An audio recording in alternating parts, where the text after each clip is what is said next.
my coach tells me, you really suck at baseball. This just isn't the sport for you. You should probably just go play soccer. You like running around and you have energy, but clearly you have no hand-eye coordination, so you can't do this. And I was like, I'm going to be a Major League All-Star, so... On 1-2, it is. Strikeout number 11 for CJ. Goodbye. I end up at Santa Ana Junior College because a bunch of my friends were going to go there. We played on a summer league team and we just wrecked everybody. I was like, well, let's just do it again. And we did. And we went to the state championships and stuff, but then I broke my back. When I was coming back from my back injury, I had a 5x7 note card and I wrote, I will be the state MVP. And then there's a kid named Ben Francisco, who's actually a really nice guy. He was going to go to Cyprus and I was at Santa Ana. We were rivals. So I wrote, I'm going to be the California State MVP. I'm better than Ben Francisco. And I would literally do 100 push-ups in the morning and 100 sit-ups every day before I would do anything, looking at that note card. Like that was the note card on the ground and I'm doing push-ups at it. Welcome to the Reimagined Podcast. All right, guys. Well, this one's really special for me. I got my good friend here, former MLB player, podcaster, car dealer, racer, started the race team in 2010? Yeah, 9 or 10. I don't know. It's all a blur. And just a great, most importantly to me, great husband and father, and happy to have CJ Wilson here today. Thanks, Nico. Yeah, it's cool. Over the years, podcasting has taken on so many different layers, and having a chance to start as like a guest on podcasts and then host my own podcast, I applaud you for this undertaking. It's a lot of work. Yeah. But the cool thing is it allows you, and most importantly your audience, to get to know people way deeper than a soundbite or like a 800-word article in the Fresno Bee or something like that. So hopefully it allows you to tell your story and see all these really colorful people we have locally. Yeah, well, you're my first one. So, and I selectively chose that because, and you don't really know this, but I helped CJ buy his first house when he relocated here to Fresno. Yep. And it was the start of kind of my residential higher end career. I was in ag before that, but I just want to give you a quick glimpse at that and then kind of talk about yourself and your history. But it was really interesting. So I got out of ag, working for a huge ag guy. And that's the thing around here, right? Oh yeah, a little bit. The ag industry, yeah. people's jobs depend on ag. I Just see that a little bumper bit. sticker Yeah. all the time. Oh yeah. And I get this listing through the actual, obviously the individual seller was an ag guy. He tried to list it 3 times. Mm-hmm. It was, kind of on the upper range. And he even pulled in a company from Los Angeles, which you grew up in Huntington Beach, correct? Mm-hmm. Newport. And Sotheby's was the company. Tried to sell it, couldn't sell. I think, tried unique marketing, market was off. And then I list it and I just go all balls to the wall as far as marketing with high-end signs, mailers, etc. Mm-hmm.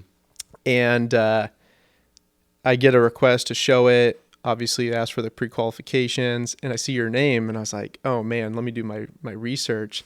And obviously, car guy, right? And I went deep into the car search, and I'm like, okay, McLaren, because I believe you opened a McLaren dealership in Scottsdale, yep. Right? And I was like, man, okay. Got to know your client, right? And you know this better than anyone else. I was like, he's cars. And then I looked up your wife, who's lovely wife. And now you have 4 kids? 4 kids. Yeah, I forgot about the baby. Yep. And his lovely wife. So I was like, all right, wife's got to focus on kitchen and house. So I got to bring in the original builder.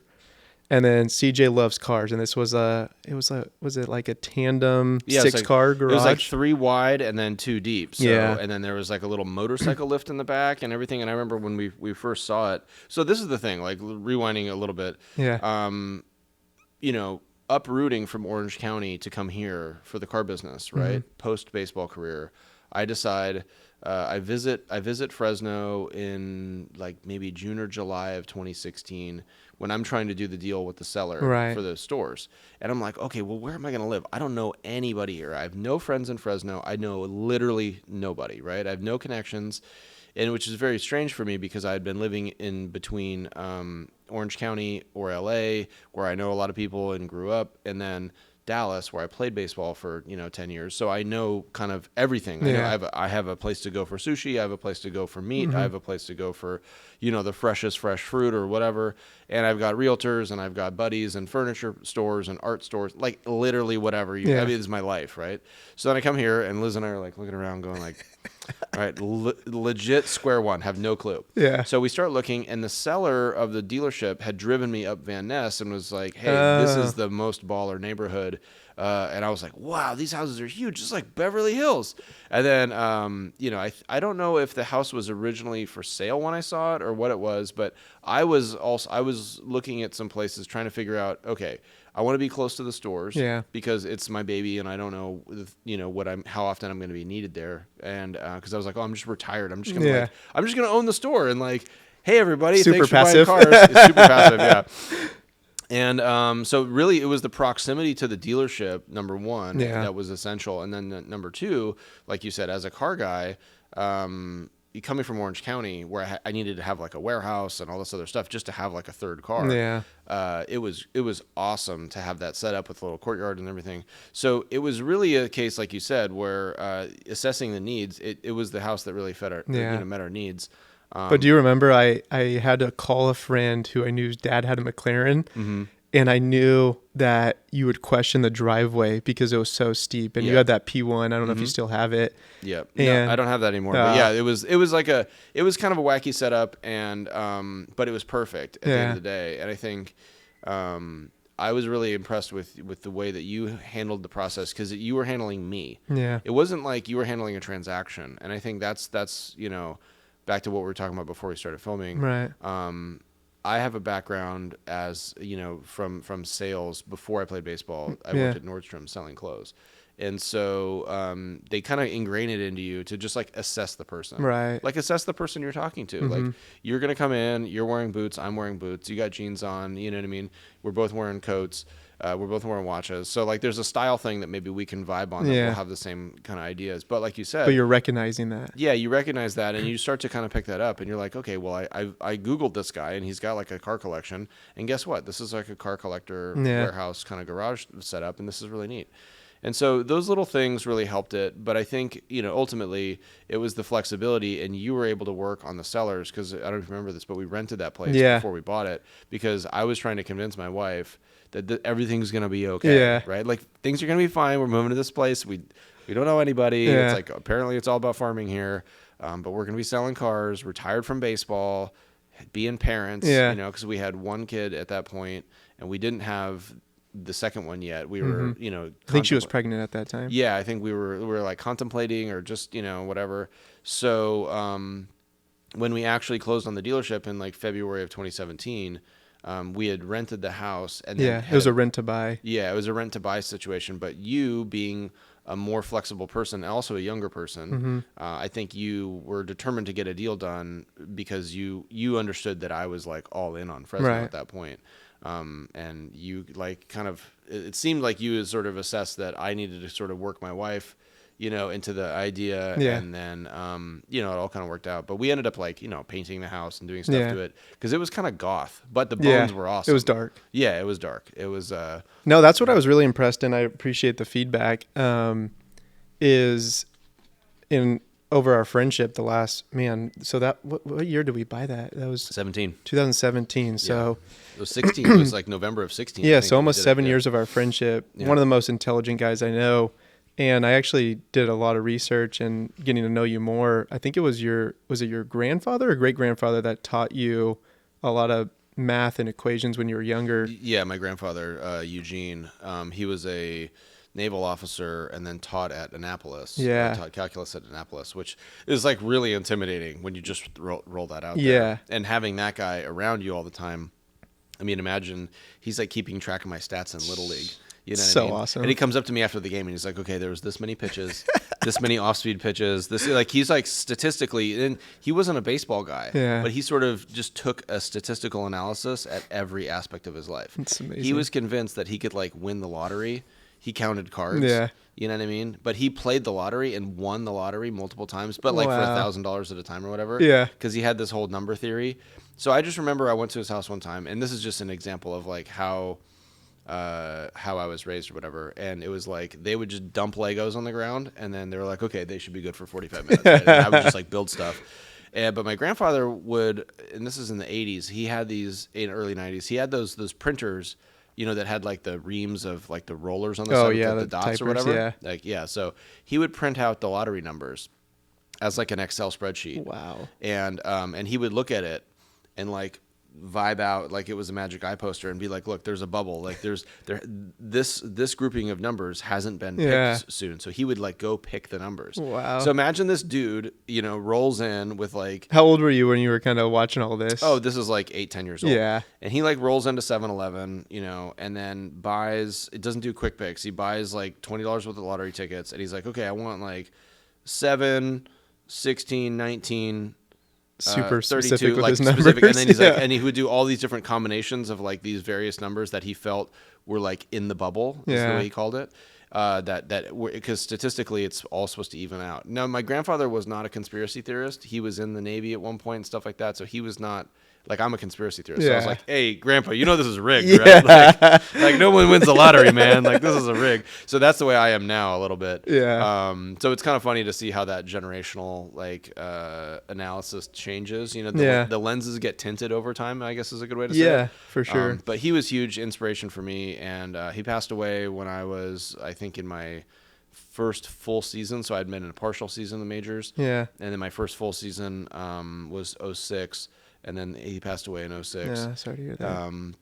No, it's okay. He was a great dude, really a kingpin of our family, and taught me a lot of lessons. I think Fresno is very much like a family values kind of place, and that's one of the things that I vibed with when I first got here.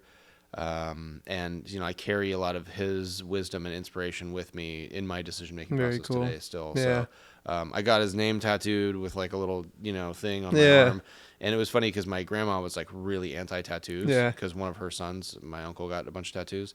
And I was like, listen, I got this one for Grandpa. And she was like, oh, that's really sweet. Like a memorial tattoo. She approved that one? Yeah, she approved that. And, I think she just likes me a lot. So that was what it was at the time. But, I think life has come a long way since 2017 for me and my family. Yeah. Well, let's back up to real quick on a little bit about your childhood, because I find it fascinating and really inspiring. Is that I read something, and obviously you can verify this, and I think it actually came from you, so I'm just kind of repeating it. Mm-hmm. But childhood for you, being a professional MLBer for 10 plus years, you actually kind of forced yourself in, and you had a lot of adversity, which we talk about a lot within our organization. Mm-hmm. Can you walk us through that? And then the reason I brought up your grandpa and math, one was because how you structured that lease to buy, and you and I worked together a lot on that. Then we brought attorneys in, we got the deal done. Great business opportunity, but more importantly, it was a friendship that I really looked forward to. But then your grandpa taught you how to trade at 10 or 12. Yeah. And you've been actively doing that since, and through your baseball career, how you continue to do it. And now you're doing the dealerships and Bitcoin. So back us up a little bit to your childhood, the adversity of, whether it was your family dynamics and then your friendships, the way you taught yourself baseball through baseball cards. Yep. Super fascinating. So give us a little taste on that. Yeah. So, man, I think it all goes back to the open-mindedness, and when you have a strong desire, when you put open-mindedness and desire together, you have a opportunity to structure yourself in a way that allows you to reach forward and make forward progress. Yeah. So, which is super. Your clarity as a young kid was so impressive. Yeah, and that's the thing. Like, I don't really. I hear a lot from people. They're like, I don't know what I want to do, and I'm like, what? I know exactly. I know what I want. I know what I want to do. I've always known that. And I think it's kind of strange for me because I remember a lot of my childhood, and I don't have a lot of like memory holes or anything like that. So, and I have a very honest recollection of my mistakes that I made along the way. Very specifically, I remember almost taking my brother's eye out with a snorkel. Complete accident, but we were swimming in a pool and just messing around, and he's like, hey, throw me the snorkel. So I threw him a snorkel, and it skipped across the pool and hit him right under the eye, and he's like bleeding profusely from his eye. But it didn't hit his eyeball. Yeah. And my dad came over and like smashed me because he was like, "You could have taken his eye out," you know. And I was like, "You're right. I deserve all of this criticism. Yeah. This was 100% my fault." And I think like a lot of people would have had that memory of their dad being mad or whatever. But I remember the guilt of like, okay, that was close. I got lucky. I didn't take my brother's eye out. He's not a pirate now. You know what I mean? Because he would have had an eye patch or whatever, or like a glass eye. And knowing my brother now, he's pretty adaptable. He would have made that glass eye work. He would have been like party tricks, like popping it out and stuff. But yeah, you know, I made a lot of mistakes as a kid. But I went to, I guess, like pre-K or whatever in the Montessori program, and you know, I just have always been really thirsty and hungry for learning. I really enjoy learning new things, and I also enjoy succeeding at things, and I like being good at stuff. And I got to the point where I got a little cocky, and then Montessori kind of like slapped me back to reality one time. So they had a thing where, you know, basically for anybody that's not familiar with this like early education thing with Montessori, they teach you to be very physical with your learning skills. So they'll put like stuff in front of you and be like, okay, count that. Wow. It's not like a dude drawing on a chalkboard and says, okay, how many triangles are there? He's like throwing them out there and like, okay, how many triangles is this? And you're like, that's 3. And then he's like, okay, takes one away. Okay, that's 2. And so you're developing this like kinesthetic process with your learning that's much more engaging especially as a boy. Interesting. I guess. Yeah. And so I don't know. I'm like really recalling like I was fascinated by history and like there was like, oh wait, there was dinosaurs here on Earth? Like why aren't there dinosaurs anymore? And then so you ask all these questions and you're just the typical curious kid. Yeah. And then people give you straight up answers. And when you get that relationship with your kid or with a child, any child, whether you're a teacher or whatever, and you're giving them real answers and you have to like dig deep to get the facts out because they want to know, you're giving them really rock solid things to cling on to that they can stabilize their knowledge around. Right. And you're not making everything about Santa Claus and the Easter Bunny. You're making it about, you're like, well, okay, based on tectonic activity, we have volcanoes and there's like magma. And it's like, okay, where does the magma come from? Well, the Earth's core is molten nickel and blah, blah, blah. So you're like, oh, okay. And then you're able to like build a framework of understanding. So I was a kid, you know, just like flying through stuff, doing all this math at an advanced age and stuff like that because I just liked it. I was like, okay, what else can numbers do? What if we take stuff away? They're like, well, that's subtraction. I'm like, okay, cool. Like, what's the next level? And they're like, okay, if you have 3 of these and you have 3 of those, like, but you build a box, how big would it be? And I'm like, well, if there's 3, like, I don't know. So I just sort of understood math and then learned multiplication really early or whatever. Anyways. I'm like 6 or 7 or something like that, and I think I'm hot shit. So, beep. So, when did baseball come in? Right, shortly after that. No, this is no baseball yet. Oh wow, okay. Still no baseball. So, I'm watching movies, Top Gun. You know, playing video games, Mario Brothers, original NES. You know, because I'm 43, and I was like, you know what? I think I'm good. I don't think I need to learn anything today. I don't think there's anything you can teach me. I'm so smart, you know? And they're like, okay, well, if you don't do this work, you don't get to eat lunch. Yeah. And they called my parents and they like drew the line and they're like, no, teach them a lesson. Yeah. So I'm sitting there like this. I'm not going to work. But my stomach's rumbling and it's like 11 o'clock. It's 12 o'clock. It's 1 o'clock.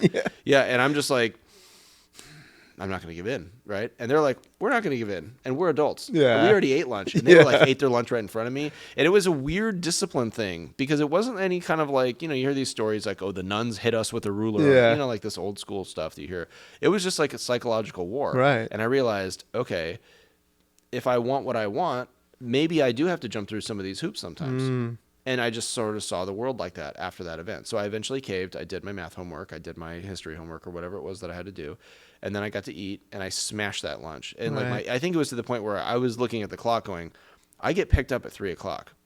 If I can wait till 3, I know my mom will have food. Yeah. You know what I mean? Like one of those things. And I caved. I gave in. Yeah. You know, I wimped out or whatever you want to call it. Because, you know, nature calls, you're hungry, you want your cookies, and that's what it is. So I realized at that point, like very clearly, back to the clarity thing, it was like a light bulb went off in my life. Like for the rest of my life, I was like, I can get anything I want as long as I'm willing to do what I have to do to get it. Interesting. I want something cool. There's probably a process. That's it. To get there. Yeah. And on TV in the 80s, you got to remember, this is like, okay, let's, my parents were divorced. I'm spending time I live at my mom's house. I spend time on the weekend with my dad's house. No baseball yet, right? So 6 years old, 7 years old, my dad has a motorcycle. I'm like, this is rad. My mom has a cool car because she's a realtor. She's doing really well as like a young realtor. She's like 30 or something like that. I remember when my mom turned 30 and she's like, I want to buy a Maserati. And she's like, I made a bunch of money this year. I'm gonna get a Maserati. Just completely like That's YOLO awesome. program, right? Yeah. So my grandfather, of course, was extremely conservative, very fiscally conservative. Your typical patriarch golfer guy that was in the military, just like whatever that means, like polo shirt, shorts, going on walks every day, yellow pencils with like the little, like the twisty yellow pencils, crossword every morning, grandma crossword every morning, like pretty, cool. Everybody played video games in my family. I played Tetris. My mom played Tetris. My mom and I would get into like altercations over who got to play Tetris. But this is all before baseball, right? So then Tetris was like a little bit overlap with baseball. But so imagine this. I'm 6 or 7 years old. I realize that the world works in a very specific way.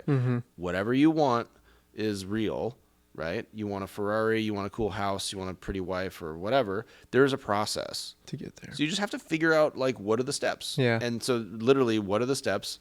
That's kind of the way I've always thought about it. My grandfather is an engineer. After he got out of the Navy, he's working at a company that's, trying to figure out what to do with fiberglass to make it like a better product. So he's working at a company that's putting together Kevlar for the first time, like coming up with bulletproof vests and stuff like that. So he's working for a company that's like inventing this process. So he's a very creative guy, but he's an engineer, and we would spend a lot of time together, and I'd ask him questions, because like I said, parents were divorced. So weekends I'm like, getting picked up, or it was like a mesh network. Scrambling. I didn't have a nuclear family. I had my grandparents lived a mile away. My dad lived 3/4 of a mile away. My mom got home late. I went to the Boys and Girls Club, for like after school stuff. Yeah. So it was, go to school, get dropped off at the Boys and Girls Club by my grandma, and then my dad would pick me up and take me to my mom's house, and then my mom would come home at like 7 o'clock or something like that. So it was kind of like this decentralization where I got everything that I needed. There was absolutely at no point was I like, oh, nobody loves me or anything like that. It was like, oh, okay, well, grandpa's like probably the best guy I know. Dad's a little bit flawed. Like he likes to, he like plays guitar and rides a motorcycle. Sounds like you made the best at all situations because you learn from almost everyone. Yeah. So I was, that's how I was. I was like, okay, well, I can learn from everybody. And my dad's actually really cool and he's very cultured and stuff like that. My mom's a workaholic and she's very goal oriented about like the one big thing. So my mom was always like, I want the big house. I want the cool car. And like, that's the most important stuff. So she wouldn't spend money on anything else and save all of her money and go towards that. Yeah. But she was also kind of a gambler with the way she invested. And so I'll bring that into the conversation a little bit. But then grandpa was like the steady Eddie. Yeah. He was super cool. And my dad's sister and her husband were cool. And they had a cool family. They had kids. So I have 2 cousins that are my same age that were all within like a year of each other. And they both live in the Bay Area. So we would go up and see them and stuff like that, when they were kids and we would interact or whatever. So, it was like I come from a relatively big family in that regard where there was dozens of people at all these events and stuff like that, whether it's Thanksgiving or Christmas or whatever. But I was not so special at anything other than maybe Legos and video games that I was like, oh, I'm going to do something. So this is the funniest story, and I tell everybody this because it's honest, and in the culture of DEI and whatever, like you just have to be completely insensitive to say this, but this is exactly what happened. So 1988, the Lakers win the world championship, right? The Dodgers win the world championship. Right. I'm living in Southern California, and I'm like, I want to play for the Lakers. And my dad goes, basketball player. Yo, here's the deal. You're going to be a regular-sized white guy. Do you look like James Worthy? Do you look like Kareem Abdul-Jabbar? These guys have 2 things on you. They're like 7 feet tall, and they don't look like you. Like, see me? This is how tall you're going to be, probably, plus or minus. This is it. Like, you got to make do with this. Yeah. Like, whatever this is, my dad was in the Air Force. He was a very practical guy. He's like, this is what you got, dude. He was like, real. This is you at 40. Yeah. So figure it out, right? So I'm like, all right. So then I was into, I'm really into sports. And then that's when the baseball card thing happened. So I'm literally, baseball cards, like 1988, top set or something like that. You're looking through and you're like looking at the statistics and you're like, oh, well, this guy hit 336. He's 5'11".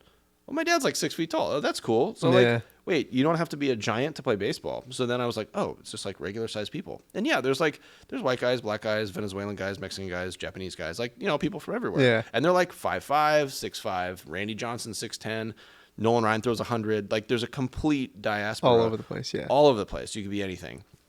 And I'm like, all right, I'll just play baseball. That was it. Yeah. I had never played T-ball. Never played coach pitch, never played baseball in my life. And I was just like, yeah, I'll play Major League Baseball because those guys make pretty good money. And that's so at that point you just knew like, yeah, that's my route. I just decided. Wow. The reason is because I wanted a Ferrari Testarossa. I was like, they're $100,000. Okay, so cars were a component prior to that because you've always been a car guy. Yeah. Cars were the whole thing. That was the whole thing. I was like, I want the cool car. I need to make money. Yeah. Right? There's this meme on Instagram, and it's like this guy. I forget the guy's name, but he's like, gotta find a way to make money from this. And I just realized, that like my mom was kind of entrepreneurial. My grandfather was pretty entrepreneurial, and I saw that they had cool cars. They got what they wanted.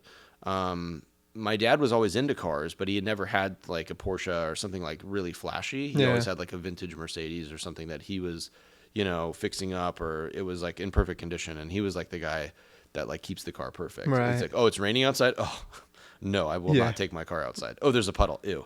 My dad was the same way. My dad's like very like that. So he's the one that taught me how to respect the stuff that I had, I guess, in that regard. But yeah, I was like, okay, well, it's just these regular sized dudes playing baseball. Yeah. Like, so if I'm a regular sized dude, but like maybe strong, I could throw hard, maybe I could hit home runs, whatever. And then that first year, so in 1989, I played Little League baseball for the A's. So it was Seaview Little League in Huntington Beach. And I played on a team, it was the A's, right? Yeah. So like white uniforms and green hats or whatever. And I was horrible. I had never played baseball before. All these kids had played together through coach pitch and everything like that. I played like catch with my dad in the backyard, occasionally. And then I played some wiffle ball where he would throw me the wiffle ball and I would hit it with like the little yellow wiffle ball. So I had decent hand-eye coordination and I was a good video game player. And so I was like, okay, I'll figure this out. But I was terrible. I think I was a terrible hitter. I was a terrible fielder. Yeah. I had arm strength. I could throw the ball, but it was erratic. I mean, they put me at third base, and I just remember throwing the ball like into the other field, like over the first baseman's head. I'm a lefty, which is stupid, but like they hit me a ground ball, and I catch it, and I like throw it, and it goes, Yee! And like it'd be like me throwing it across the parking lot over the building when I'm trying to hit like the white truck outside. It was like I missed the dude by 60 feet. Yeah. And it was like one of those oh God, that's it. And so what goes through your mind when, you're set, you got this, vision. And you suck. And then boom. Well, you got to start somewhere, right? Yeah. That's literally it. And because I had gone through all that stuff where I'd learned from a math standpoint, I knew at that point like where I started and what I was able to do like computationally. Yeah. And I was like, oh, well, if I can do long division or like fractions or whatever, at 9, and like other kids can't do that, I can just learn this. Right. I'll just figure it out. I'll just learn it. And so I would look at the way the baseball cards were and like the way guys would stand and how they hold their bat and how they hold their leg when they like kick up, because the photographs were amazing at that point. They had amazing photographers in baseball back in the 80s and early 90s. So I would look at that, and we didn't even have cable. So I would watch the games that were on TV, which were like Dodgers and Angels games because it's local. And that was it. And so my coach tells me, you really suck at baseball. I'm paraphrasing, but this just isn't the sport for you. You should probably just go play soccer. You like running around and you have energy, but clearly you have no hand-eye coordination, so you can't do this. And I was like, well, I'm going to be a Major League All-Star, so, I think I'm going to stick with it. Yeah. And so the Little League season is like 30 games from March to May or something like that, because then you're out of school. Then you play Summer League or whatever else. And my dad got me a book, which was Wade Boggs' Techniques of Modern Hitting. So Wade Boggs during the 80s won like 7 or 8 of the American League batting championships. Right. He was the best. I mean, he was amazing. I think one year he hit 367. Wow. So, pretty wild. So I read his book, and it's written very technically. It's not a kid's book. It's not like, okay, kids, hold the bat like this and have fun, swing as hard as you can. It was like, okay, you have to make there's a hyperbolic acceleration curve and like all this other stuff. And I'm reading this and I'm like, okay, well, I need to figure this out. So then I start really asking my grandfather, who was basically a physicist, and I'm asking him questions, and he's a golfer. So he's like explaining it to me. He's like, yeah, you have to think about it this way. And then he would kind of like help me out a little bit. And then I talked to my dad about it. He'd help me out. And my mom and her sister like were so discombobulated with baseball. They didn't understand this at all. So my aunt gets me a glove for my birthday. Oh, he's a lefty, right? My dad's like, yeah, he's a lefty. She gets me a glove for my left hand. That's how little she knew about baseball. Oh, well, he's a lefty, so you put it on the left hand, right? He's like, no, you throw, because I took it off and put it on my right hand. I'm like throwing. And she's like, well, he doesn't know how to play baseball. And my dad's like, Val, you don't know what a glove is for. Yeah. A glove is for catching, not for throwing. This isn't highlight, So anyways, it was just constantly that. Like you have these like weird little, bouncing off the bumpers of like a bowling alley kind of thing. Yeah. And, like these harmless interactions where you realize with the adults don't actually know that much. Right. I can actually learn from somebody else that's not here right now. And you're what age at this 9. point? So at 9, someone tells you can't do something and you're so confident that you can. But what does that feel like? I mean, a lot of people deal with adversity, right? Yeah. Mainly you recognize it more as adults and you're like, all right, kind of man up, get through it. But when you're a kid, what do you think made you not give up? And push through it. There's a really interesting combination of humility and mental agility and just straight raw desire to do something that you realize it's okay that I suck today. Mm-hmm. As long as I get better tomorrow, watch out. Very cool. Because if I don't stop that progress, if I continue to compound interest my skills, then, in a year or 2 years or 5 years, it's amazing what you're able to learn when you're on a path of learning. And realizing then the next year, right, I go play for the Pirates, and I'm like the best hitter on the team because I read Wade Boggs' book. Just that year difference of that time, that development, me literally taking a bat and going and swinging and just getting physically stronger. I just wasn't strong. I've been used to swinging a wiffle ball bat. Yeah. Suddenly I'm swinging a metal bat that has weight, that doesn't weigh like a newspaper. Yeah. And of course, it takes time to build those muscles up. So that's really what it was. And then along the way, you have these small victories. Like I said, my mom and I would fight over the Nintendo, and I'd get home and she'd be like, banging away on the controller. Like all the lights in the house are off. Like in the fall when you get home and you get home at like 4:00 or whatever. And if you sit down and you don't do anything, the whole house is pitch black because you haven't turned the lights on. So I'd get home like that. And my mom was like a chain smoker. So like there'd be like a haze of like, like just a light 4 glaring feet off up the ground. Yeah. Of like smoke, just like a smoke, like a smoke cloud. And I would come home and I'd be like, oh, Mom, come on. What's your high score today? And I would like give her a hard time if she hadn't beat a certain number. Yeah. So then I started reading Nintendo Power Magazine. And this is something I don't think I've talked to a lot of people about, but this is 100% true. So my mom and I both got into Nintendo Power Magazine for our high scores on Tetris. No way. In like the 1990 era, right around there. And back in the day, you would have to take a film photo, print it out with your name on an index card, and you would mail it in Nintendo Power of the TV. Because it's like, there's no Photoshop or anything like that. There's, like it's 1989, 1990. Yeah. Like you're taking a photo of the corner of the TV, like a big thing with yourself in front of it, right? And then like a zoom in of the score with, your like a newspaper, like a ransom note, right? And so what my mom and I figured out was there was a way on Tetris that you could start at level 9. Because if you just start at level 0 or 1 or whatever, it takes so long to build back up. It takes time for the points to accumulate. But if you have the reflexes, you start at level 9 and the blocks are raining down like lightning, but you have a clear board. Wow. So you could get to level 80 or 90 or whatever, like we kept getting to, but you'd started off with a little bit more of a cushion, so you weren't in panic mode, and you weren't also mentally fatigued. Yeah. So anyways, her and I were both amazing at Tetris. So when it was like a Tetris movie that came out like a couple months ago, like I think it was like last summer, really? Like the summer, Tetris, about the story of Tetris, about the Russian guy that invented it, and then the American guy that was living in Japan that like figured out how to license it. And I was engrossed. I was like, oh my God, this is like my life. I remember that phase of my life. And then I got in there for like Excite Bike, and then I broke a couple of video games because I just played it all the way to the end, and the game wouldn't like conclude because it never thought you could get to level whatever on TNC Surf Design or something like that, these random games. But I was so into video games, and I was introverted, so that was it. It was just reading video games, and, you know, like that was my whole life. But so why didn't you go down that path? What, like professional video gamer? Yeah, I mean, like it wasn't really a thing. Today it is. Today it's a thing, yeah. But that was like, I mean, this is pre Super Nintendo. Oh, wow. Okay, so this is like they came out with the Power Glove, and that was crazy. There was a movie called. There's a movie with like I think it was like Fred Savage where he's like a professional video game player or something like that. But you know, I just watched movies and all this stuff. But baseball for me was living in Huntington Beach. You can play baseball like probably 250 days a year. Yeah, so you can year around. Yeah, you can go outside and play catch. You can go outside and hit off a tee or whatever.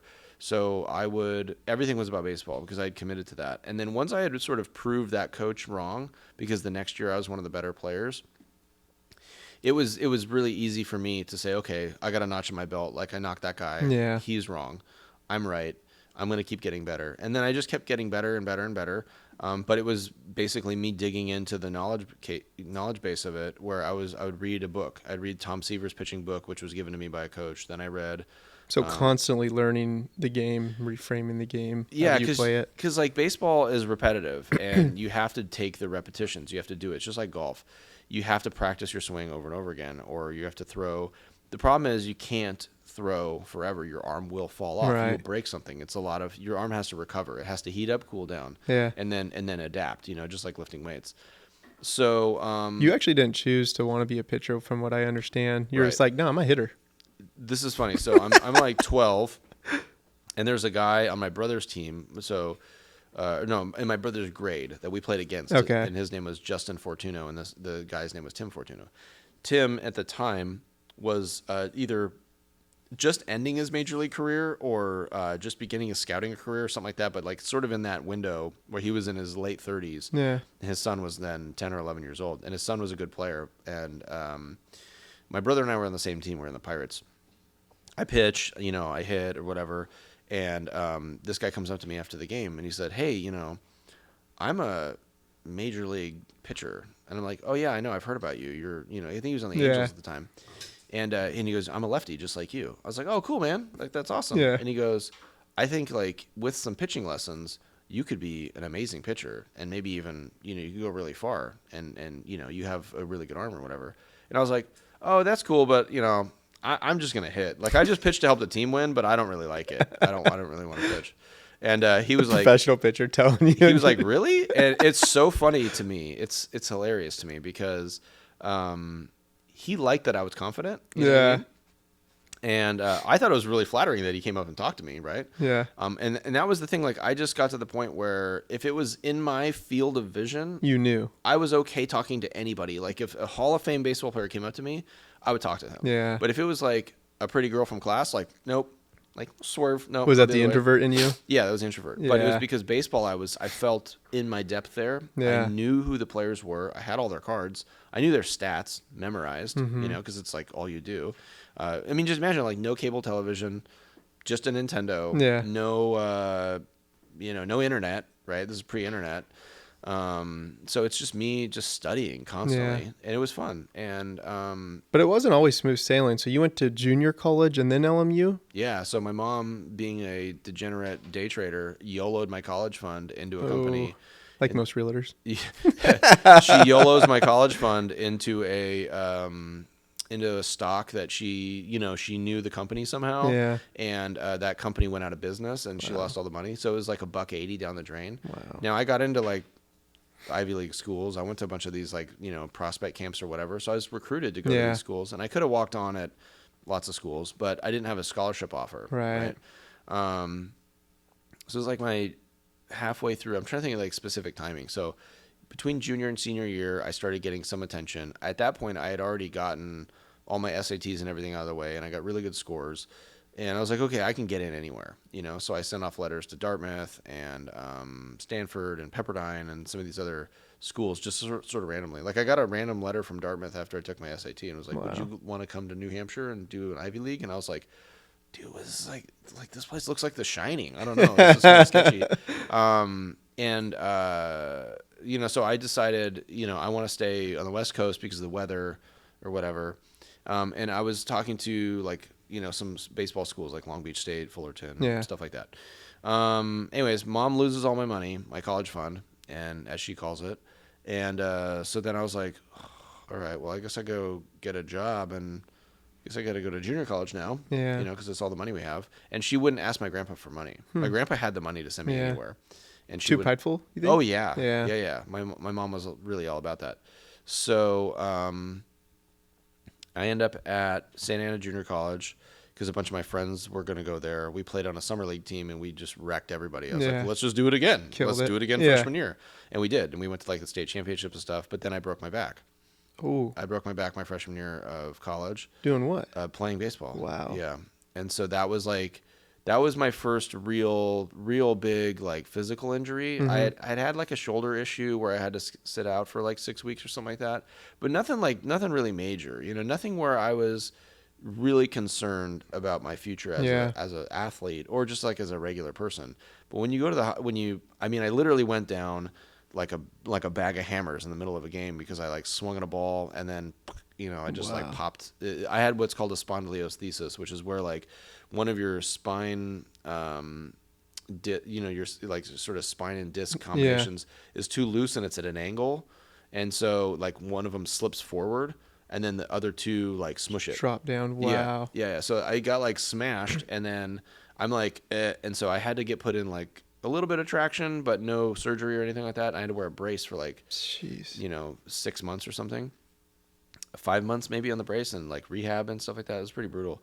But you still, so break back, you're career ending, or just, hey, 6, possibly 12-month recovery, and then I'm back at it? Right. So that's how I was well, I came back from that shoulder thing, and I taught myself how to do all this stuff. Once I recover, I'll be fine. Because I asked the doctor, I said, well, what's the, what does this mean? He's like, well, because we didn't have to do surgery, it means this, you have a chance to come back and be normal again. Wow. I'm like, what about playing? He goes, it's all up to you. It's all about how well you can take care of yourself physically and rehab wise and whatever. And I was never so muscle bound or anything like that. I was always kind of a rangy, kind of flexible person. So I was like, okay, well, I'm not super overweight or anything weird where it's going to prevent me from doing it. Right. And then, then I hurt my knee, and then I broke my hand. Jeez. And then,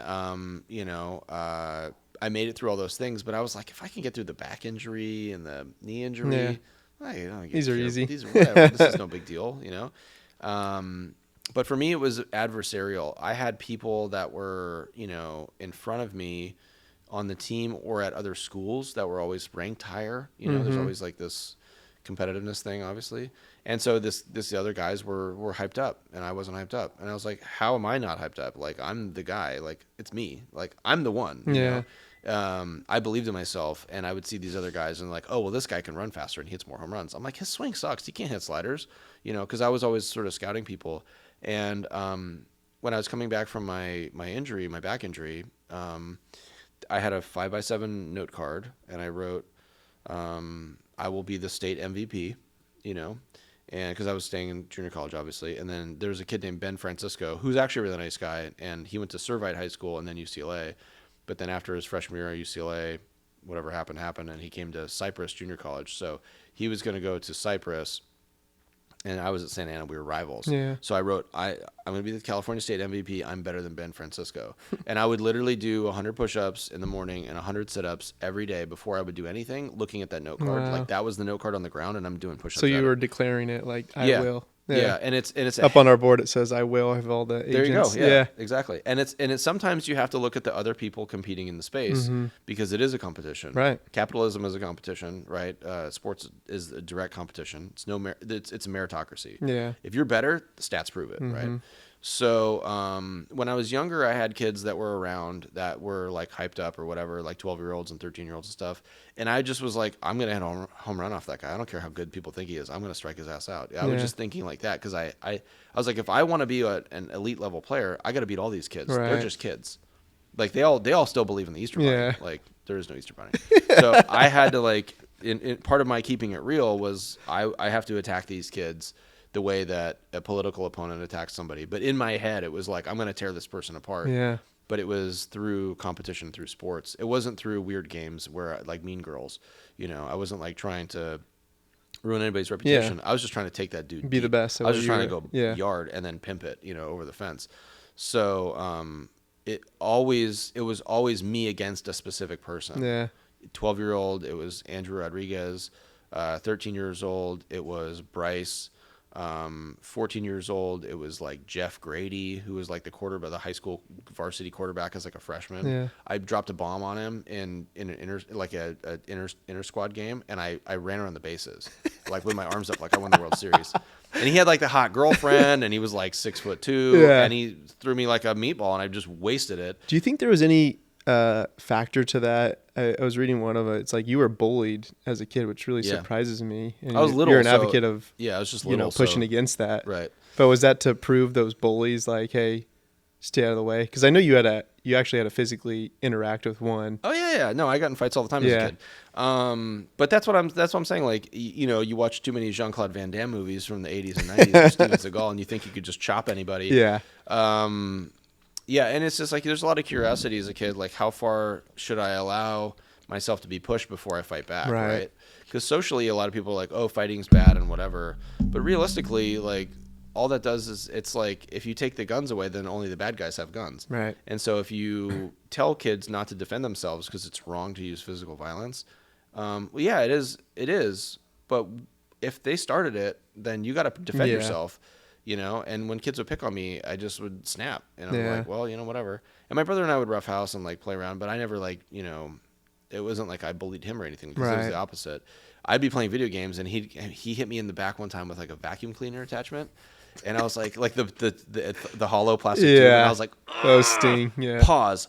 Now I'm going to hurt you. You know what I mean? It was like that. So we still joke about that one because it was like Dumb and Dumber. It was like Harry and Lloyd, with like the canes. Oh yeah, it was exactly whacking like that. I was like, timeout. Yeah. But yeah, dude. I mean, when you get picked on and stuff, and you just realize I'm not gonna let this happen. I'm not gonna let some kid, bully me and wreck me because I have places I want to go with my life. Yeah. It was always the further thing. I want to go to this. I want to do that. And people are like, oh yeah, you're gonna play in the majors. You're 5'6", and I was like, watch.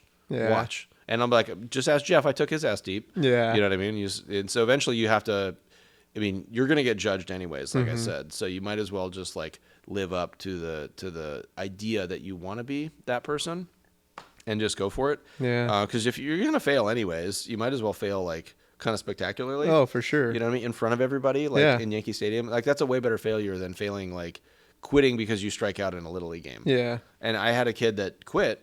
And he was like a star player. He struck out to end our all-star season at 12 years old. His dad was a coach, nicest guy in the world. And he's like, okay, I'm never going to play baseball again. Wow. And it like broke him. Wow. And I was kind of like, but Ben, you're a good player. Yeah, goes, why? Yeah, I'm going to play football. I'm like, Ben, you're Japanese, bro. Like, I don't know. I don't see a lot of Japanese, I don't see a lot of Japanese linebackers in the NFL, like you're probably going to be skinny. Like, I don't know if you're going to like physically make it. You know what I mean? Like baseball, he could have, right. But whatever. So I always thought like that. I was like, well, this guy's kind of shooting himself in the foot. And, I just didn't want to do that. So I felt like, well, I know James Bond's a fake person, but if like I could be the James Bond of, whatever, then I'll win. Yeah. I'll win. And that's kind of what I tell the guys now at the car dealer thing. I said, guys, we're selling Porsches. This isn't like, it's not like we're like selling like box napkins. It's not like Dunder Mifflin. Right. It's not Office Space, right? We're selling desirable stuff. Like, be James Bond. Like wear the weird shirt and the watch and the cool tie. Stand out a little bit. People notice that and they'll feel better about dealing with someone that they feel like is classy or, cultured or whatever. So but I think that fearlessness kind of comes back, and then what's a bully when you've come back from an injury or or whatever else, but that wasn't your only setback. So you went LMU, drafted 5th round. Yep. Undrafted after being the state MVP. Oh, I remember that. Was wild. So this is a really good story that I want you to touch on. The reason you got undrafted, correct me if I'm wrong, is you kind of priced yourself. Yeah, exactly. Because the draft has a structure. There's like 50 rounds of the draft or whatever at the time. And my freshman year, there was a bunch of kids in my class that did get drafted, and they got offered like $200,000, $300,000, whatever, and they signed and they go play in the minor leagues. And you know, I'm like, man, like if I get like $100,000, I'm good. Yeah. You know. And then some people were like, only thinks he's good enough for $100,000. And other people were like, oh, so you think you're going to get drafted in the 7th round or the 8th round or whatever? And I'm like, yeah, I don't know. I mean, like, you look at my stats. Yeah. Like, you know, like what you're trying to sell yourself to these scouts. And so was that a pretty big learning lesson for like kind of putting a number on yourself? Yeah. So what happened was, so in the car business, you learn whoever gives the first number loses, right? Yeah. It's like a negotiating thing. So I talked to this guy that was kind of a mentor of mine, and I said, yeah, it's crazy I didn't even get drafted. And he goes, well, why'd you say that? And I was like, well, because that's really, you know, I'm not greedy. And he goes, yeah, but someone could have given you $300,000. And I said, well, that would have been cool. He goes, but they didn't because you said you were only worth $100,000. Right. And I was like, oh, okay. And he goes, yeah, and you sort of threatened to go back to college if you didn't get the money you wanted. And I was kind of like, He goes, you should have just said, I'll sign with whoever drafts me. Right. I know I'll make my money in the majors. And I was like, oh, man, that's such a better answer. That's such a better answer, Can't go man. back Damn now. it. Yeah, and so then the next year, that's what I did. I was like, dude, whoever drafts me, I'm signing. I don't care. I don't want to play college baseball anymore. So I ended up getting drafted in the 5th round, signed for like a little bit over 200. And then I was like, okay, that was way better. Yeah. And my stats were terrible that year. Yeah. But it was because I had a pitching coach that called my pitches. I couldn't call my own pitches. Right. I had a hitting coach that wouldn't let me. Like this was at LMU. At LMU, we had all these restrictions. The team was terrible. It sucked. We got to play against cool schools and stuff like that, and I got to play against a lot of good players. But yeah, I knew I wanted to go play in the pros, and so that's what I did. My first stop was Pulaski, Virginia, which is like further west than West Virginia, so it's like in the Appalachian Mountains. It's the first time I heard what, or I'd seen evidence of like oxycodone abuse. Wow. I didn't understand what that was, you know. I'd see like kind of zombie people that didn't have teeth and were just. Was that from the population or the sports world? The population. Wow. It was just like people that were wasted from that area. Like the way we make fun of certain areas because we're saying, oh, you know, it's like meth. It's like the meth capital or whatever. Well, this place was. Wow. It actually was. It was like a. So everyone thinks it's rainbows and unicorns when you get drafted, but it truly wasn't for you. They're like, cool, your first paycheck's $424. Yeah, I read something you're making like $1,000 a month. $850 the first year, yeah. Wow. Yeah, it's wild. And so it's like air mattresses and like, you know, begging Sally at Subway for an extra slice of ham on your sandwich. And it's like 6-inch sandwiches, not foot long, so you can't afford it. But, you know, I invested. I got my first piece of real estate with that signing bonus.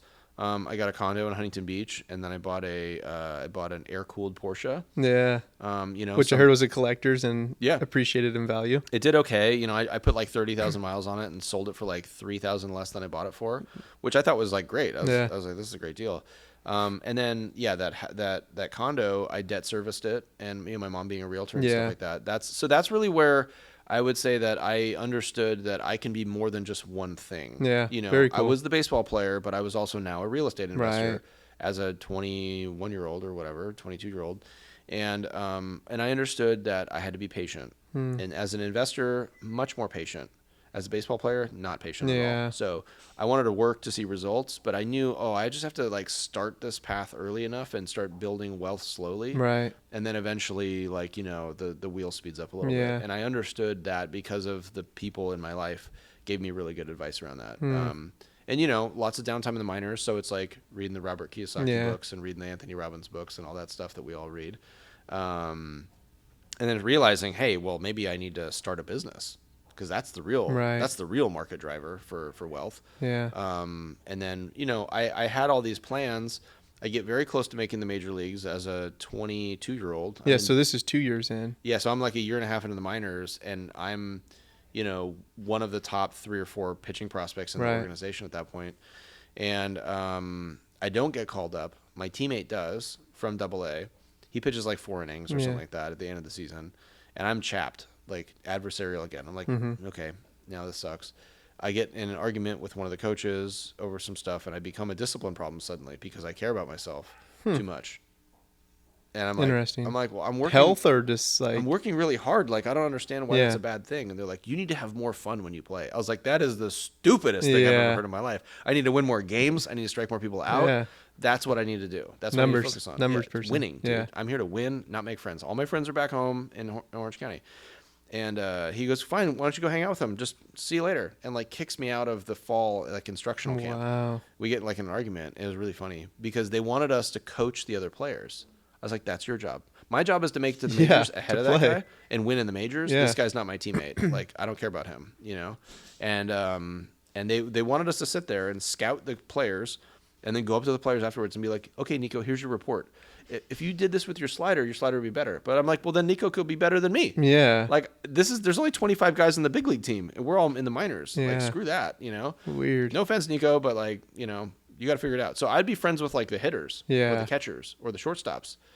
Because they were not competing with me for a Right. Not job. the other pitchers. Not the pitchers. Yeah. They were all my like Competition, they were yeah. frenemies at that point. Yeah. I was like, hello, Newman. So, anyways, then the next year I get hurt and blow So my you had to have Tommy John and surgery, I have right? Tommy John surgery, yeah. So then now I go from like almost making it to like back to nowhere. And then that nowhere thing hits. And my mom says something to me at that time, which really affected me. And she said, if all you do is play video games and baseball, you will be so boring. No one will care about you and you'll never marry a cool girl. And I was Wow. like, oh, dagger. Jeez. Yeah. So then I was like, all right, I really need to like do something. And I was stuck in Surprise, Arizona, which there's nothing there at the time. I had to drive like 30 minutes to get to a grocery store that was respectable or like an In-N-Out burger or something. 30 minutes. Okay. Just imagine driving Herndon for 30 minutes to get somewhere. We're spoiled in Fresno. We're super spoiled here. Yeah, exactly. And so then I start learning how to cook.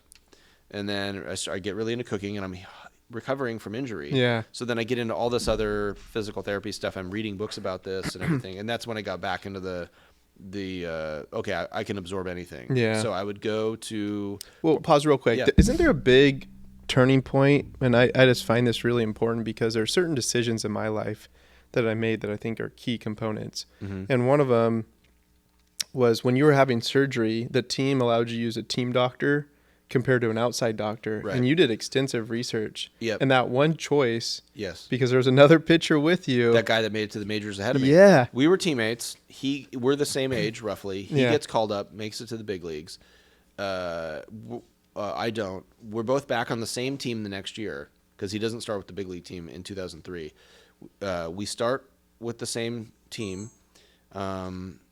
We're both pitching pretty well.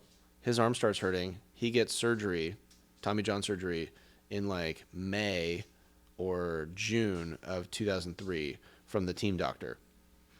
I play all the way through June, July. Then I'm really starting to have arm problems. Yeah. I go see the team doctor. And he's like, you need Tommy John surgery, just like Ben. And I was like, crap, this sucks. But then I was like, okay, well, let me do some research. Right. Back to me again, being selfish and saying I need to do what's best for me, not what people tell me to do. Right. Because not everybody in the room knows everything. It's possible that this guy telling me something is being selfish and his career doesn't matter to me. Right. Mine matters to me. Mm-hmm. So I need to be selfish. And just do the research, right? Yeah. And if I'm wrong, I'll find out. So anyways, I end up at the Kerlin Job Clinic with Dr. Louis Yoakum, who passed away, sadly. He's a fantastic surgeon. He was the preeminent guy. Yeah. He was the number one guy in the country, really, for that. There was For two that guys. type of surgery, Yeah, right. there's two guys. Andrews in Birmingham and Yoakum was the best. His success ratio was super high, and he did everybody in the Dodgers, everybody in the Angels, and at this point, I've been in baseball enough, that I've been paying attention, and I'm from Yeah. there. So I'm like, oh well, I could get my surgery at home, Buy the best. have my girlfriend pick me up or my dad pick me up or whatever. Yeah, buy the best guy like this, and do my rehab there. It makes all the sense in the world. So like legally, you have that option. Right. And surgery is like not the expensive part. The rehab is because you have Right. to spend all Yeah. the time. Anyways, so I get it done by him, and then fast forward to 2004. I'm recovering from surgery. Like this is a year later now, and Ben's recovering from surgery, but he's not getting back to where he needed to be. And then I bypass him, and he never makes it back to the majors. Yeah. And then in 2005, I get called up to the majors. And then I'd say like the rest was history, but it wasn't. I still had to go up and down a couple times Yeah. in that first like year and a half of my career. But it was really me fighting for myself that did that, and then also me with all the weight of those decisions, the momentum of George told me I should play soccer. Yeah. This Bryce was better than me, but now I'm in pro ball. The coach Chris told me that he knew more about pitching than I did.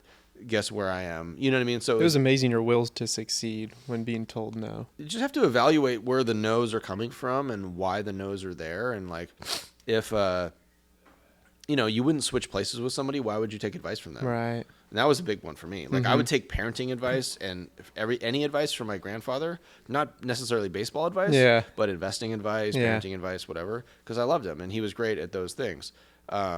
He was like maybe average as a cook, so I wouldn't take cooking advice. So you have to find your mentors and you have to chase down the black belt that you want to have. You can't just like expect to go to Walmart and like aisle 4 you're going to get a black belt. Yeah. So really quick, and then I'll let you get to the next question, but this is a super important concept as like a soundbite. So boop.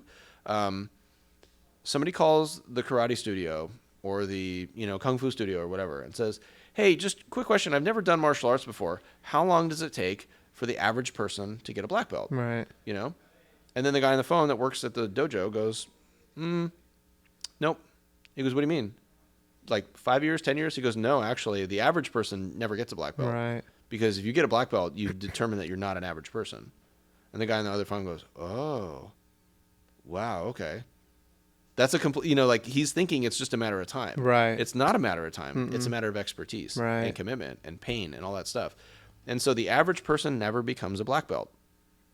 That's it. Right. So if you want to get a black belt in something, day trading, chef, you want to be a just chef life or in something general. like that, you have to go through all these steps. You have to go through all this stuff, all this pain. You think in the world we live in today, people just want that black belt right away? Yeah, they think that, or it just comes so easy. I think today there's a lot of people that think they can just pay for that certification. Right. And that corruption, in the system is not as bad here as it is in other places. Right. It's not, we don't have the sort of pay for your kid to go to the top or whatever. But I mean, imagine if the military worked like entrance exams into Penn State or USC, and there was some dude that said, oh, I can get you a job as a fighter pilot. You got to grease me and I'll get you in. Yeah. And then all of a sudden we have fighter pilots that are like, they'd be screwed, falling out of the sky because, dad's paid them extra, paid for them to get there. That's what sucks about the college system right now. And that's what this whole college scandal thing kind of blew up. But you have to think that there's enough merit-based success in enough industries that the people that work the hardest and are the best rise to the top. Yeah. And if they do, and there's a merit-based system there, then then you can really carve out like a completely new career or niche or whatever, kind of at any point. It's just about going into something and saying, how do I do this? But right. I think today it's difficult because it's not only being an expert in the skill set, it's being an expert in the marketing and employee retention, team building, all those other things. All facets, yeah. All those facets. And you do have to have relationships and you have to build relationships. And relationship building is its own merit badge. That's its own skill. Right. If you burn people nonstop because you're like the soup Nazi from Seinfeld, like people will stop going to your place at some point. They're like, I'm not going to get abused despite the soup being so good. So there's like a threshold there for the amount of stress that people are willing to go through in order to get what they want. Yeah. And then also from a commercial standpoint, like how you're selling and how you're completing the process, relating to somebody as a human.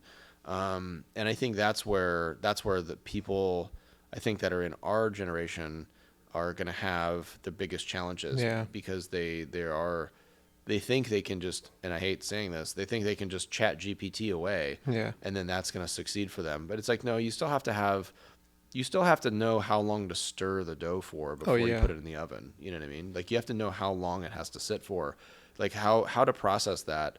And so interpersonal skills are coachable, but some people have an innate skill that's just so much better. Yeah. And those people typically are the best salespeople, yeah.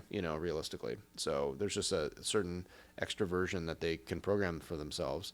And those people are amazing to watch. Yeah, they're a lot of fun. I want to jump into that here shortly, but I have one last question in regards to the sports career. So, and I'll keep it short and quick, but 2 World Series that you were involved in, right? Yep. And then I believe your exit was a combination between multiple injuries, and just identifying, I want to be a father. Yep. I want to be a good husband, and I want to spend time with my kids that is actually, physically allowed, right? And upon leaving that, how long, or even still, I just imagine, as an outsider looking at a professional athlete or celebrity, is your identity in that, which will then lead us to what you've created today with the racing team, owning dealerships, Bitcoin, all your other investments. But do you feel like that's a tough transition? And I know you're a very clear vision guy, but I'm sure your identity of leaving that and then quote unquote being retired, right? But then kind of what we call starting the next thing. Was that transition tough? Yeah, it really was. And I'd seen my wife go through it because she basically retired as a model. Yeah. And, when she was living in New York and she was modeling full time, she was all over the place. I mean, she was, Paris for this, New York for this, and da-da-da-da.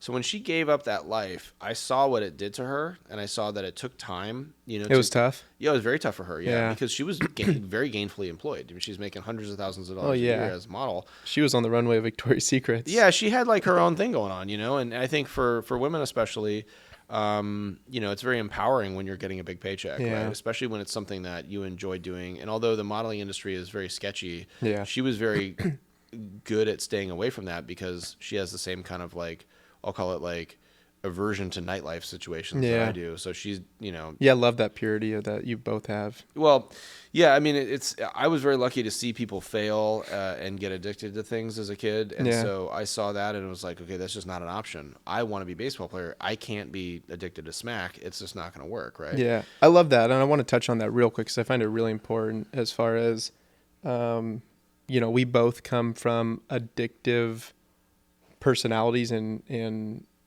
families. Right. We both had dysfunctional families. My parents were divorced at a young age too, but my dad was an alcoholic. You made a decision at 12 or 13 that you weren't going to drink. And I find that really important. And I believe you and I both agree it's not like we judge people that drink around us. We just don't want to be around it. And if we are around it, hopefully it's controlled, right? And then you got to see the substance abuse probably very extreme in sports, because people are trying to nurture their injuries. Yeah. But what made you that clear? Because you're, into Taoism, which I love the blue glove with the X's, the tattoos. And for those who don't know, it's, pretty much staying away from addictive personality of traits, right? Yeah. Alcohol, tobacco. Yeah. So I think that's a lot to unpack, but I can start. Yeah. I can say where it came from. I mean, it's really tough when you're a single-digit age kid and you know that there's people in your family that are overpowered by something that comes out of a bottle, a can, or a baggie or whatever. And you witnessed that? Yeah, I saw that. I mean, my uncle, my dad's brother passed away in a single-car accident because he was DWI. Wow. Right? My dad had some problems with alcohol, I think, for a while. My uncle, on my mom's side, had serious addiction problems, in and out of rehab for white pony stuff and things like that. And I saw what it did to our family. I saw the efforts that everybody made. We would go visit him in rehab and stuff like that. And then he would break out and run away. No. And then just the money that it cost, I was just like, damn, this is really distracting to making human progress, personal progress. So in the psychological sense, there's there's a food pyramid, if you will, called Maslow's hierarchy of needs. And Maslow, I think Victor Maslow, was a psychologist. And it's okay, you have the base level needs that you have, warmth and, water and things like that. But then you get to the higher things and the need to be loved, or the need to have a pursuit or whatever. The very cone of the top is self-actualization. So getting the most out of your potential, achieving your potential, self-actualization. I'm actually becoming what I'm most capable of being. This is the peak of me. This is the best I can be. And so I kind of thought of it like a cheat code. When you're playing the video games, you'll take shortcuts sometimes to skip levels. Starting at level 9? Exactly. So in Super Mario, you could jump through the tubes and then you're in level 6. So I was like, well, if self-actualization is really the only thing that makes you feel complete as a person, then I should just focus on that. Yeah. And then that will like keep me tied to everything. Everything else will sort of like make sense, because otherwise it's just Jenga and everything falls apart. I have to focus on that. So knowing that, like at 9 years old, I think 10 years old, like seeing that, uncle on coke, like out of, like I remember specifically, it was like really, really funny. He had a horrible temper, right? And I had kind of a bad temper. I was very upset with myself if I didn't do well. And he couldn't hold it together at like Thanksgiving dinner.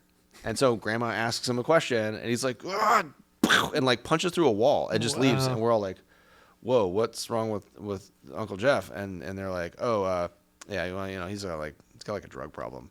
And so obviously I'm at the point where I'm asking real questions and I'm like, we need to talk about this. Yeah. So my mom was like, okay, here's the deal. Like, he does drugs, he does cocaine, and the cocaine makes you feel like you're king of the world, and then right after that you feel terrible. So it's like these huge mood swings, and you can see it because he's like, sometimes he'll have residue on his nose or something like that. And I was like, this sounds terrible. Like, what's the point? She's like, well, here's the problem. Like, your dad had, some drinking problems when he was younger. And then, here's my brother, my mom's brother. Yeah. And my mom's telling me this. He's got a problem with this. So it's on both sides of your family. And this was kind of like in the period of time where people realized that addictive personality was like a hereditary thing potentially. So I was like, well, I don't want to turn out like that. So maybe I just, I definitely can't do that. And then when I was like 12 or 13, we were at my aunt's house in San Diego, and I asked my dad, I'm like, hey, you want me to get you anything for the fridge, like a beer or whatever? And he goes, I stopped drinking. I was like, oh, like you don't drink anymore? And he goes, I don't drink anymore. I'm like, why? And he goes, I haven't been the best father, and it's probably because of that. Wow. And I was like, okay, I'm out of here. And like I turned around and I'm just like, oh, he gets it. Yeah. He knows that he's like been difficult to be around, because I was kind of terrified of my dad, just because he was moody and stuff like that. Not because he was like, a maniac and hit me with a belt or anything like that, because it wasn't like that at all. But he was just miserable all the time. And then, so he quit. I'm like, okay. So I remember when I got older and I asked him, I'm like, Dad, how did you quit? He goes, I quit because I had to. And I quit because I wanted to. Man. I'm like, so you never like had a relapse or anything like that? He goes, no, I just decided to do it and I did it. Yeah. And I was like, well, that's pretty cool. Because my uncle couldn't do that. My uncle was like, quit on. And he just had this like, he was like aftershocks forever. Yeah. So I had that closeness to it. It's not like I walked in on my uncle like, like banging lines or anything like that. It wasn't like that. But when I got older and I was like not scared of asking him the questions, I'd ask him all these questions. And he was like, yeah, I started like smoking weed in high school and started doing this and that. And then eventually I started Slowly doing speed. progresses. And he kind of gave me that speech of like, okay, gateway drug into full on addiction, into like getting stabbed and blah, blah, blah, in a bar fight, all this other stuff. And I was like, okay, well, this volatility that you have in your life, I want none of that, and then, you just, like I said, once again, you follow the people that you feel like can be mentors for you. And you just look at those people and you just sort of disregard everybody else and all their advice, because you're like, I don't want to turn out like that. So anything that's attached to that type of lifestyle, I just don't want. I can't be like that. Do you think it was a combination of like, I got two takeaways, right? Was it the matter that you identified, okay, I do have an addictive personality trait, or I also want to be this peak performer, and anything that's going to get in my way of being this peak performer, I'm not going to do. Yeah, I already had a situation where people didn't believe in me, right? Yeah. So I couldn't make mistakes. So I always had to feel like I was doing everything right to make maximum progress. Wow. Learning and execution and getting better on a daily basis. So I would be very upset at myself in practice if I was trying to execute like some particular type of hitting or, pitching or fielding or whatever, and I couldn't do it because like if I failed at it, I'd make an arbitrary goal. Like, okay, I have to hit the next 10 balls over the fence. Right. And I've hit 6 and then ground one out. I'd be like, furious. And then people would be like, hey, you need to chill out. I could play video games for like 12 hours straight. And my mom was like, you have an addictive personality, just like your uncle, just like your father. And I was like, ugh. So, it's like somewhat taking the advice and also realizing and seeing the signs and not being oblivious to the fact that like, and then when you get older, you deal with people that you are aware that have addictive personalities, and at some point they're probably going to have a problem because you've seen it somewhere else. Like you might have seen it with your family, and you see some kid in high school, and you're like, that dude's going to be a wreck if he doesn't go. Right. He's going down this path, and he doesn't see it, but I do, And so I had situations like that where I had to like break up with friends and get away from like certain groups and stuff like that because I saw them spiraling, and I was like, I don't want to be a part of that. Yeah. So, the cool kids can get too cool, right? At some for point, sure. and you can get dragged down into the when the boat snaps in half and breaks down and like sucks everything around it with it. You have to get away from that as fast as possible. So yeah, it was really for me, not because I'm some sort of Eagle Scout, that I always have to do everything right, because I was very much like anti-authority in a lot of ways. Yeah. But it was like, well, I can't afford, if I want to strike out Ken Griffey Jr., I can't go to like rehab. No one's going to draft me. So for me, it was like this fear of, I have to be perfect, otherwise the scouts will never like me. Right. Assuming that there's just great players all over the country. And that's kind of true. Like there's great players all over the country, and the dudes that are psychological messes, they don't get drafted as high as the ones like Clayton Kershaw that are like the perfect human being. Like the guy goes to like Africa and digs wells and like builds missions and stuff like that. He's the perfect person to get paid and as a baseball player, like too much money. Yeah. There's other guys that are like, oh, cool, I got a new face tattoo. And it's like, oh, all right, well, maybe that's not the best example for the kids. But I'm more like, cool, I get cool cars. Yeah. And I just wanted stuff, and my desire for the stuff that I wanted always superseded the curiosity to do stuff that I hadn't done yet. Yeah. Within reason. I obviously, like extreme sports and stuff. And the racing specifically, I think, came from some sort of wanting to ride the edge of that adrenaline knife, and have that kind of control at the limit that people that are doing drugs or drinking or whatever excessively want to do. And for me, it would just came into motorcycling and dirt bikes and, surfing and like things like that. They felt a little bit more on and off. Yeah. Like they didn't drag me into like a lifestyle. It was something I could do and then get back out of it. So I was able to like kind of come in and out of those addictive moments, I guess you could say. Do you think that was part of your identity too of, great, MLB career, and then, with the racing and the businesses, it's like, do you feel like you're still chasing the, I don't think it's an object anymore, right? At first it was an object. I want the fancy car, which you were a car guy. Yep. But, as you have 4 kids, you probably are saying like, okay, look, objects are out there, you can chase them, but that's not what the meaning of life is, right? And I know it's a deep one. No, this is good. This is actually probably one of the better questions I've ever been asked, right? Because the reality is that once you achieve some sort of level of success, you're fine at that point. Yeah. You've sort of done it, and then it's like, okay, you did that, now what, right? Exactly. And that now what question, a lot of people don't ever consider it because they are scared of what's on the other side of their goal. Generally speaking, with people like me, what's on the other side is just a different goal or a goal for other people at that point. For instance, and hopefully like this never has to get played posthumously, but every time I get on a plane and there's like wacky turbulence and I'm like, oh, this could be it. This is where I die. Yeah. I sit there and think to myself, I just want to walk my daughters down the aisle. Yeah. So I just want to see my kid hit a home run in high school or something like that. That's all I care about. And so that type of thing now becomes the new goal where I need to get to that. I need to cross the river and I need to get to that point because I think that's what is valuable now. Like, I mean, like I've had all these cool cars. Like there's cool cars that I could go get that I haven't had yet, but I'm not going to have any different experiences than I've had. I do want to race still. I want to go to Le Mans. I want to win Daytona. I want to win Le Mans. I want to do these really impossible things, these very rare things. But those are wants, not will. I will walk my daughter down the aisle. I will watch my son hit a home run. And I need in order to get to that point, financially the businesses are essential. They have to achieve certain goals in order for us to think about, investing in my racing career or something like that, to that point. So there is but it's also a process goal because you have to be really, really good at this stuff, and that comes from shaving off your imperfections and filling in the cracks and stuff like that and really polishing yourself. Coal and a diamond are both carbon, right? One has been exposed to pressure in a polisher and one hasn't.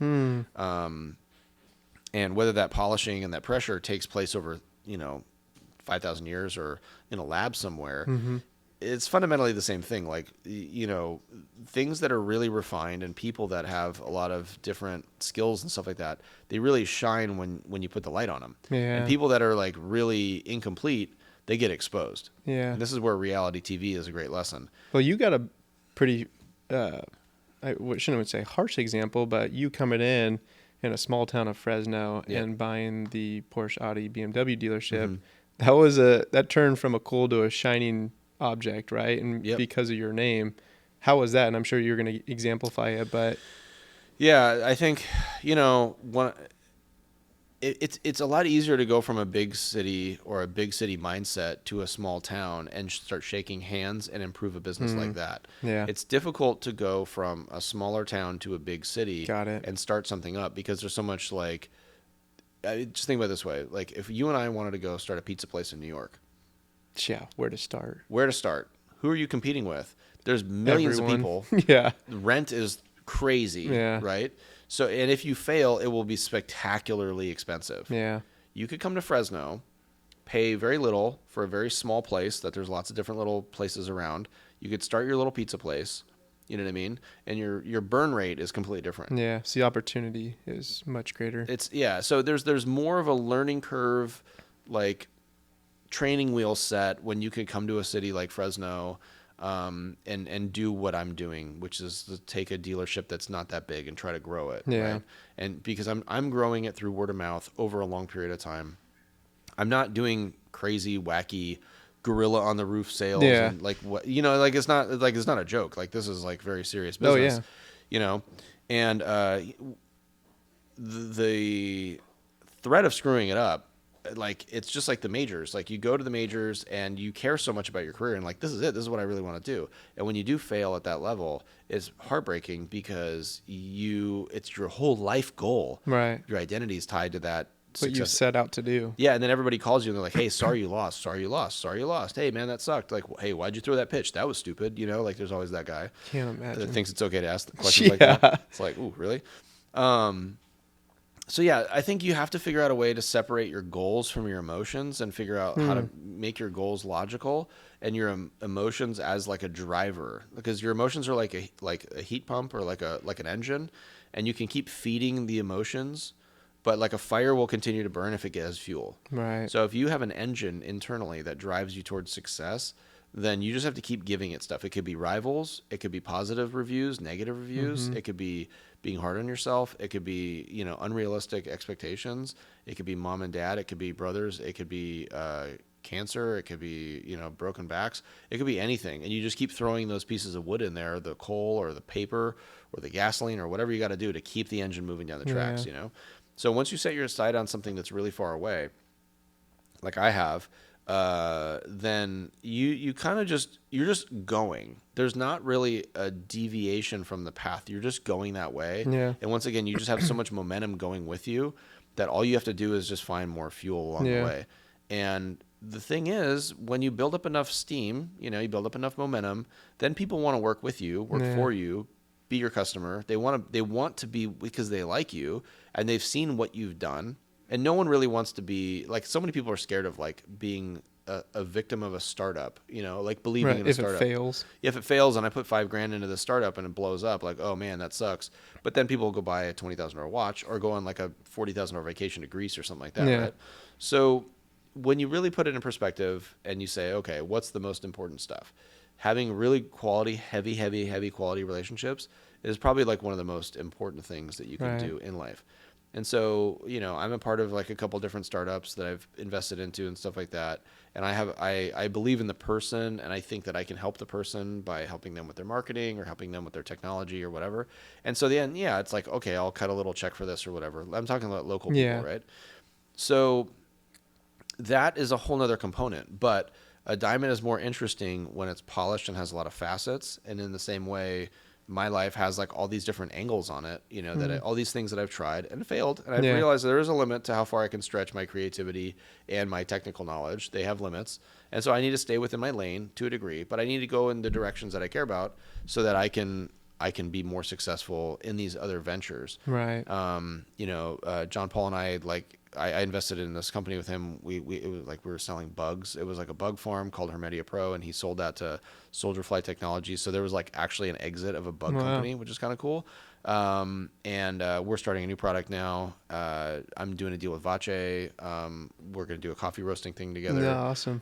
So I want people to succeed. And I'm willing to try it out and I'm willing to fail with somebody else and say, hey, I'm rowing the boat with you. Let's go.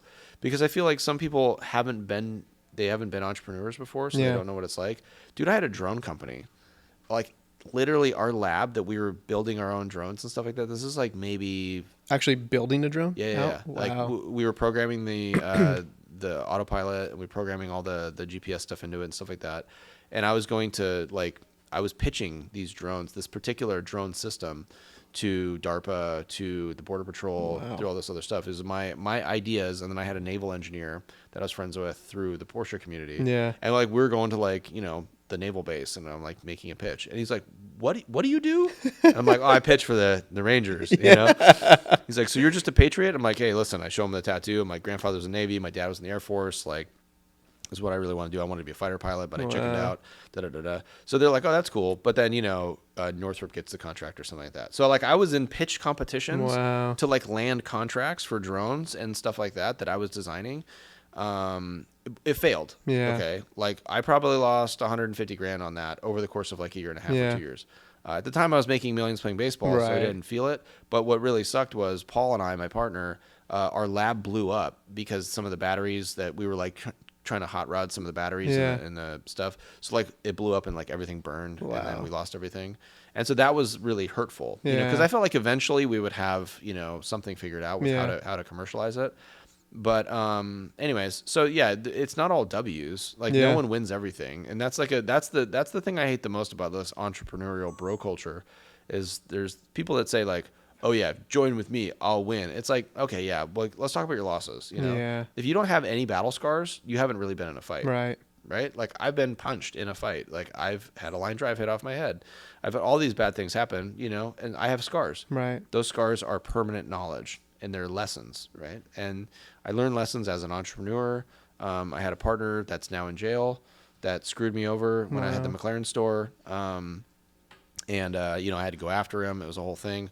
So, you know, like that's real. Yeah. Like that's all real. You know, I've had jerk landlords. I've had lawsuits. So you've been through it, but I've why been do you? Through it. Yeah, exactly. I mean, for the audience, I mean, what are your recommendations in regards to just getting past that? I think it's fear, right? Of doing something you believe in or creating something you believe in and really doing it, right? And I mean, the clarity started for you younger, but I mean, there's a lot of people that we know that, you know, they make an excuse. Oh, it's too late to try that, right? Or I don't know if I believe in this, or I don't know if someone would support me to do that. No, I mean, I think history is written by people that stick. You know, and if you can stick with something, you have to understand that life is volatile and changing the, you know, like the Hindu sense, changing the caste system that you come from. Yeah. You know, going from ag to, you know, like commercial and residential real estate, like that is different. You know, going from baseball to racing, that's different. Going from racing to being a car dealer, that's different. Just like being single and being married and then being married and having kids, having 2 kids, like these are all adaptations. Yeah. But the human brain is built out of like fat and water, you know, and cholesterol and some like pretty mushy stuff. Right. That like it can learn new things, it can absorb new things, and it's pretty spongy. So if you keep putting new information in there, eventually you'll learn new things. Right. And if you want to learn a new skill, the best thing to do is seek somebody out that, you know, that has that skill or has that career arc that you want to be a part of. If you know, let's say we wanted to be writers in TV, right? We want to be TV writers. Right. We're going to go down to LA. We're going to go try to meet some TV writers and see what they're like. Right. We're going to assess our competition. We're going to see what their vibe is. Like, are they witty in person, or do they need 8 edits at a script before they're actually cool and funny, right? So, you know, if we wanted to be chefs, we'd go eat the best restaurants. Like, you have to taste it and see what the real evidence is, because it's all there. Right. You know, if you wanted to be like a fighter pilot, you got to go to air shows and see what it's it in really front of looks you. Like. It's all there. Yeah. I think the biggest thing that I recognize with you and even myself is the commitment. Once you're committed, you're committed. Yeah. Right. And I think that's a big problem, that people don't fully commit. And I mean, you brought up an analogy of all the things, you know, marriage, right? Yeah. Businesses, parenting. Yep. You know, it's that full commitment, because, yeah, you can study all these different mentors that we had, and that can actually be a double-edged sword. Sure. You can have too many or the wrong person, or trust this person's advice. I know in Bitcoin, you got kind of scammed in the very beginning. Yeah. So, I mean, it's tough, and it's, as much as the cameras or the, articles look like it just worked out, right? We're all crushing it. Mm-hmm. There's a lot of adversity in it. And what you did is stay committed and you push through it. Yeah. I mean, there's always a dip, right? And life is very volatile. There's going to be these points where I tell people this every time they're like, I want to start a business. I'm like, why do you want to start a business? They're like, because I want to be independently wealthy. I'm like, cool. First thing that happens when you start a business is you go broke. Right. Because you have to put all your resources into it. Yeah, it takes money to make money. It takes money to make money. And you lose all of your time to this thing. You lose all your money to this thing. And there's the question is, how deep can you go in how much time, mm-hmm. you know what I mean, in that process, whether it's debt or whatever else, before you can really start to yank the plane back. Right. Because it's like a glider, you have to build momentum by dipping down to picking up that sail. momentum. Yeah. And I think, the business thing, I had a lot of people that were working for me, but they were really working for themselves. And they weren't really in my best interest. They were just employees of mine that were kind of, graft is too strong of a word, but I would say chasing a certain pay plan in the car business specifically, that benefited them because they were very focused on a short-term relationship scenario where they were going to benefit and they were exposed if it didn't work out. As the business owner, you're exposed, whether it doesn't work out today or 10 years from now or whatever. It's on you and you're screwed if it doesn't work. So I think the business owner has the biggest liability and needs to be around people that understand that liability and respect that they took that risk. You don't have to start your own business to be successful. You could partner with people. You could work for people. The biggest mistake I made in the car business is I never worked at someone else's car dealership. So it'd be for you as a realtor. I never worked for another brokerage. Yeah. So in a way, it was cool because you had no bad habits. Right. Right. But also you had no guidance, mentorship. Networking, I just had to figure it out. It was just, all right, buddy. Mm-hmm. Hey, hot griddle. Yep. Pound of beef coming at you. Grab it. That's it, And, so I think because the stakes of this are so high, because you have to buy these businesses that are, just the entry point is millions of dollars. So it sucks. So I would have much rather gone to work for somebody else before I did what I did, because that probably would have skipped me through a couple years where I was doing, treading water at these other businesses. Because, your thought process is, I'm just going to have as much as possible. But just like real estate, that's not always the best idea. You want to have the highest quality thing that you can manage, and then you can eventually find a manager for. Right. I think that's the way it works. But you have to know where all the bodies are buried and all the skeletons are in your business before you hand it to somebody else, because you have to know how not to just throw somebody into the booby trap right out of the gate. Yeah. And everything's difficult. Being successful as a restaurateur or as a arborist or as a florist or as a aquarium salesperson, to be the best means you're better than everybody else. That's hard. That's a very high bar. And it's measurable in real estate. It's measurable in the car dealership thing because you have a scoreboard. Statistics, what's our revenue and all this other stuff. Are we growing? But overall, the thing that allows you to push through is knowing that you want to leave something behind to the kids, to the family. You want to leave a reputation behind that's positive. Let's talk about that a little bit. So a legacy, right? Sure. I mean, I have two girls. One of our girls, both your girls go to school with my oldest.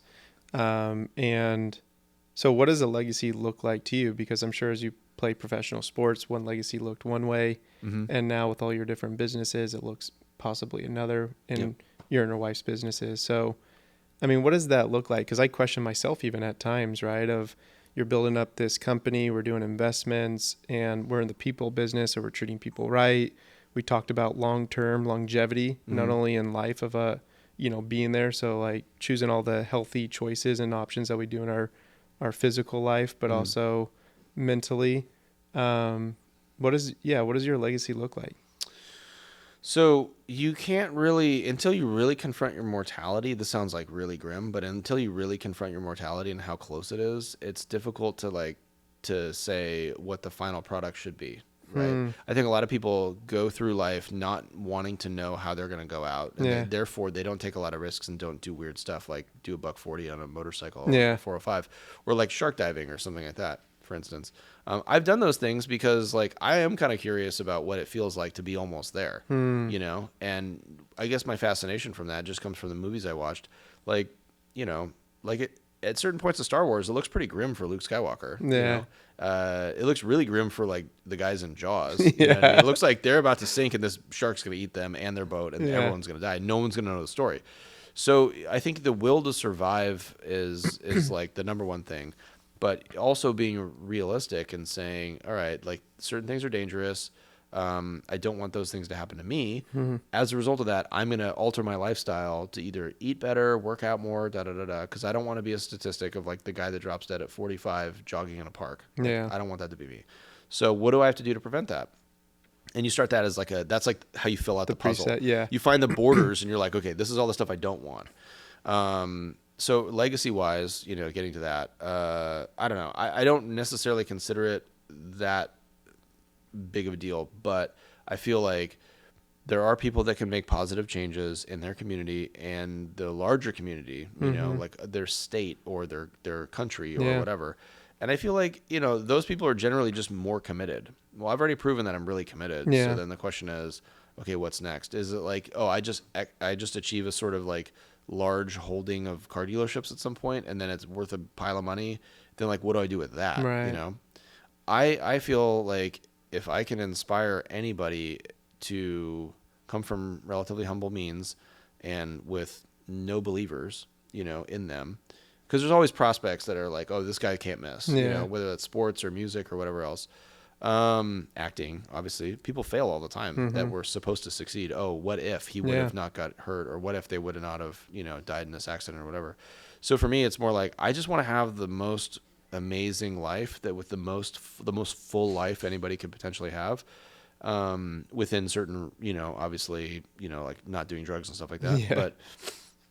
But so I want to have like a life that people are like, wait, what did he do? He did this, he did this, and he did this, and he did this. And I just want to like outdo everybody, you know, in that regard from square one, not from like, you know, a head start or whatever. And I feel like I had a head start, psychologically because of my grandfather and, also like academically a little bit because of the way I was brought up.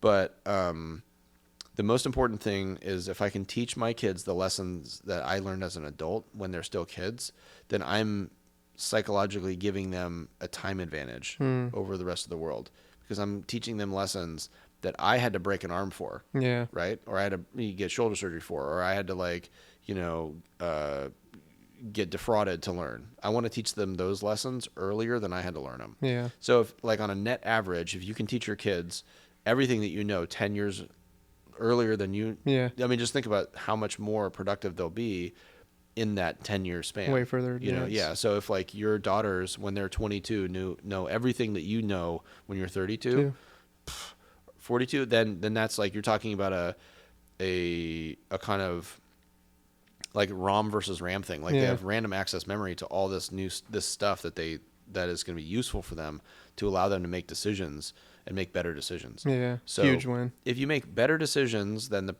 your previous generation, you'll have more success.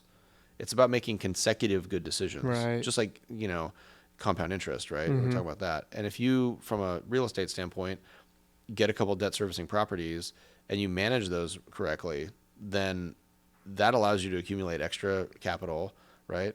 That allows you to then go borrow money to get a bigger parcel. And then eventually, and that's how all these like farm tycoons locally in Fresno have built done it. Over time. It's just over time. And the grandpa sort of sacrifices his happiness to say, my kid's going to have it better than me. Yeah. And then the dad, you know, makes pretty good money, but the farm's paid off. And they're like, okay, well, we can take a risk, acquire another business or whatever. I'm thinking very specifically of some examples that I know. Yeah. And then the grandson is kind of like, cool, I get to go have a really cool hobby now or whatever. And you've sort of made it. So not saying that I want my kids to not have to work, right? Because that's exactly the opposite. Yeah. But I want my kids to have a window into what was possible from a fully committed person. Because if you're fully committed, you can go further. And if you fully commit to like a good cause, then you can go all the way, you know, and it'll be a life quest. And so that's what, back to the self-actualization thing.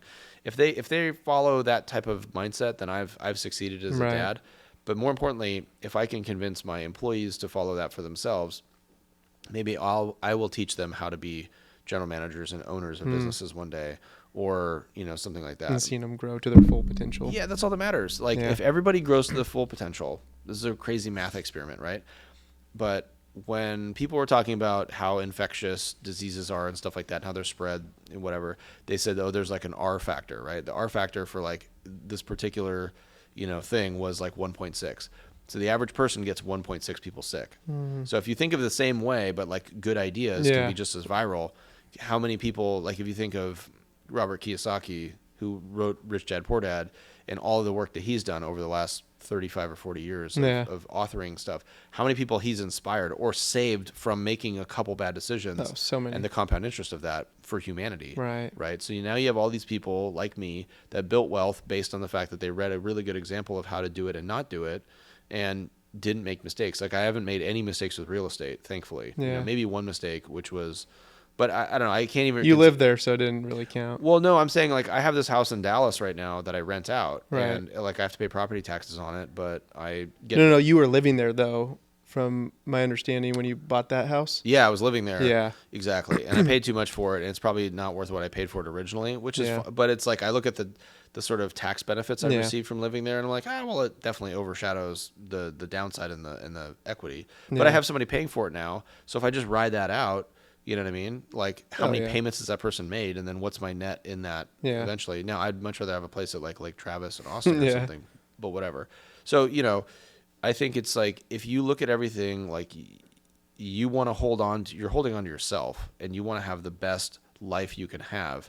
It's about making those really good decisions over and over and over again, and taking a good process into each fork in the road so that you make a good decision every chance you get. And if you keep making good decisions, you're going to stay so far out of trouble. There still will be people that come after you because you're successful. Right. Like I deal with this all the time, scammers and stuff like that.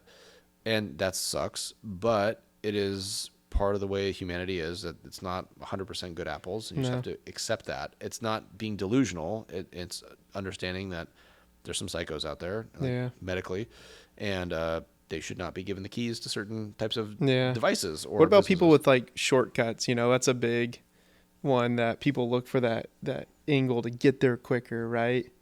I know we talked about doing it the healthy way, right? Of being your fullest self, staying clear of all these distractions.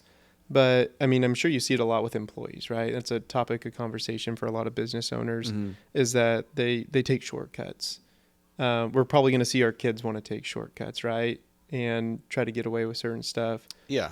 So, I mean, what is your kind of thought process on that, and how you manage your organizations with, we manage sales people. Yeah, there's just so much compliance in what we do though, right? Like you have to get all this information.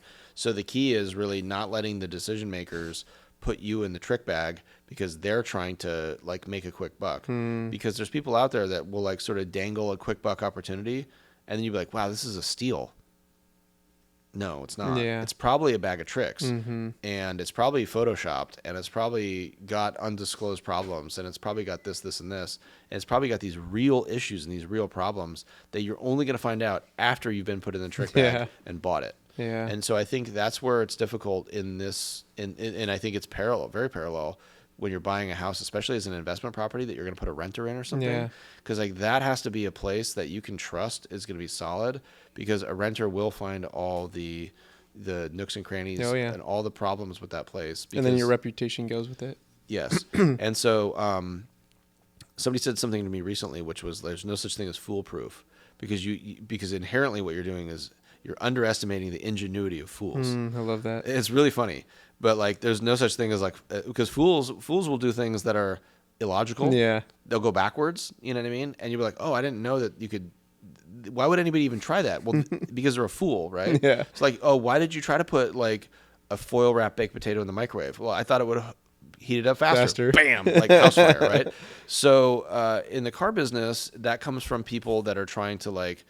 It's like selling allocations. Yeah. So because it's competitive, right? It's competitive, yeah. So you're trying to get access to that thing that's hard to get access to, and then you're trying to like take that and flip it and do whatever. So the difficulty here with what we do is understanding that inherently money is broken in this country because of the way the debt system works with the Federal Reserve and the Treasury and all that other stuff, and the 34 plus trillion dollars of deficit that we have. And most importantly, the interest that we have to pay on that, which just gets worse. So because of those things, people are always looking to like shortcut and like one up each other and things like that. So you have to figure out how to actually provide value regardless of the cost. If you're providing value regardless of the cost, regardless of the size of the project, regardless of the price of the car, and you're giving the best experience to that person, that's what's memorable. That's what they care about. If you are the best price, like you could just give everything away at 0.5% commission realistically and have volume and be like, look at what we did. But there's like, that type of transactional stuff, you're never going to develop quality relationships. No. So I got on one of my salespeople's case the other day because I said, hey, like you did all this stupid stuff for this guy. You spent all this time. And now we're backwards in his trade and he's all mad at us because we didn't give him as much as he wanted or something like that. And I said, how much money have you actually made off this guy? Like, how many deals have you done? Are you really friends with this guy? Like where's the relationship here? Because it sounds like he's trying to grind you so that we lose money on all these deals. So you've done 10 deals. You've made $200 or $300 on each deal. Not even commission. Worth it. And like, if you would have just sold one really nice car to one really nice old lady over in Fig Garden, you would have made $2,000 and had no brain damage. And she would tell all of the ladies in her bingo circle about how nice you were in your cute little tie and whatever.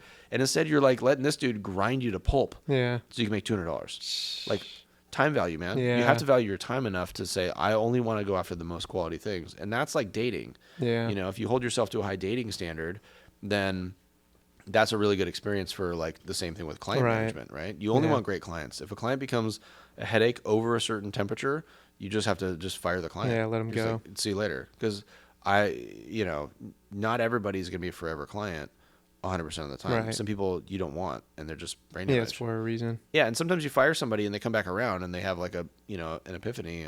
They have some sort of like crisis of faith in their real life or something like that. And they're like, I was really a jerk. I'm sorry. Like, I'm sorry. They recognize like, it. Crappy? And I think that's the way it is. Those clients. But here in Fresno, we have a lot of people that love to negotiate as like a national sport. And so that's been a very big learning process for me, is figuring that out and who those people are. And I want to feel like they won. How to deal with that. Because it's like, I think winning is like getting the cool thing. Like, like having the GT3, that's a win, right? Having the Rolex, like that's a win. They're too focused on the price and the thing. And I'm like, okay, so if you're only focused on the price, is that because you want to sell it and make more money? Like maybe you're not the right guy. Right? And it's like it's funny. I've learned a lot from just being here, just from the like brute force of interacting with so many people that didn't grow up like I grew up. So I've become much more understanding and zen-like in those moments. But still, even to my friends, one of my buddies said something one time, and I offered him a discount on a car. And if he watches this, he's gonna know it's him.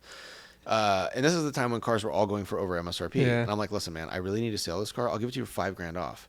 And he goes, is that the best deal you can give me? And I was like, hey, like, I don't care where you were born or where you grew up. Like, you're in my office now, and like, you're disrespecting me. So like, I just gave you a great deal to save us both a lot of time. We're not negotiating. And he wanted even more on take it or leave it. And I'm like, dude, take it or leave it. And he goes, I'm sorry. I'm sorry that came out. Like, it's just how I am. And I'm like, I'm not judging you. I'm just telling you, like, this is the deal. And so sometimes, like, have you ever seen anybody go and try to like negotiate with a waiter? Like, $38 for a steak? No way. No, but I'm saying, right? I've never seen it. That's what I'm saying. People don't do it, but they're like, they negotiate on houses. Right? Oh, a house is for sale for $2 million. They're like, well, can I buy it for 1.5? And you're like, do you want the person to hit you with hot candle wax? Like, that's pretty insulting, right? So there's a sort of layer where there's certain types of people that they don't care if it makes them look bad in that process. They don't care. They don't care about the respect at all. They just want the deal. Those people are very impermanent because they will sell your ass out at any second to get a deal somewhere else. Those aren't the people you want. You want the people that are like, hey, let's get this cool thing and like come over because now we have a barbecue because we have the house, right? Not like, oh, this guy couldn't find me a house. And it's like, well, you like lowballed 15 different people. They all hate you now. And now all the other realtors are talking about, oh, you're the lowball guy. And you don't want to represent the lowball clients, right? Because then you get a bad reputation. So It's the same thing for me as a car dealer. I mean, I'm selling luxury goods. These are not essential. Like if you need an essential car, go buy Mazda. Yeah. Like go buy a Toyota, right? If you want to like spike the football because you had a great year, come buy a Porsche from CJ. Yeah. Like that's the way I look at it, right? Get a That's Land Rover, amazing. something like that, because you're killing it and you're rewarding yourself with something nice. But don't come in here and like grind my balls off because you know your products. Yeah, exactly. So, because I can turn around and sell it. I can make a phone call and sell it to somebody else if I'm going to give that kind of a deal away. So, well, awesome, dude. It's been super, super fun having you. I can talk to you all day. We'll have you on again because, I mean, there's a lot we didn't touch on. I know your other investments. I love the story when you started like buying guns, gold, all that bit. So we'll have you on again. But I would say sometimes fear is a really good indication of the of how you should be investing your money. Right. And I think when people get greedy, there's a greed fear index that's actually really funny to follow. And so when people get too greedy, that's when you know you're at the top. Yep. When people are trying to get historic values or historic prices for everything, that's when you're like, this is potentially a bubble and it might come down. And when people are like, everyone's fearful, everyone's scared, like, oh my God, it's going to be the apocalypse. Yeah. It's probably not going to be the apocalypse. It's probably just a dip and it's a good buying opportunity. Yeah. So whether that's like, like I said, I use the watch example a lot because people can like put a watch on a credit card a lot of times and they can take a risk, not everybody is going to be able to like stomach the volatility of investing in, the stocks and Bitcoin and stuff like that. But in general, if you just look at my investing lens is sort of like, is what I'm trying to buy right now going to be more valuable because it's either higher quality and they can't make it like that anymore, or it's scarce and there's not a lot of it available. Use like the beachside real estate thing or the Manhattan real estate thing or whatever as an example. Location. Yeah, like are you buying Manhattan real estate right now? Or are you buying like Omaha real estate? Like, and if you're buying Omaha real estate, it's fine. It's not going to go up in value. Yeah, know your risk. Because you go like 10 miles outside of Omaha and you're like in Omaha West and there's like still real estate available.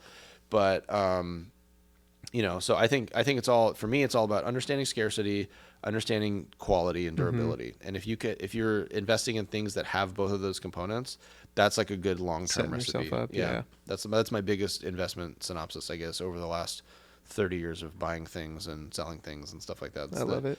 When those two things are together, that's when you do the best. Yeah, I love it. Well, you're expanding, you're moving to Clovis. I saw that you're opening in probably 2026. Yep. So you're going to kind of keep us updated on that, I'm sure. And then drone footage and, doing burnouts in the dirt and stuff in the meantime. Yeah. I love it. All right, man. Well, thanks for coming in. Thanks, Appreciate Nico. it. Appreciate it.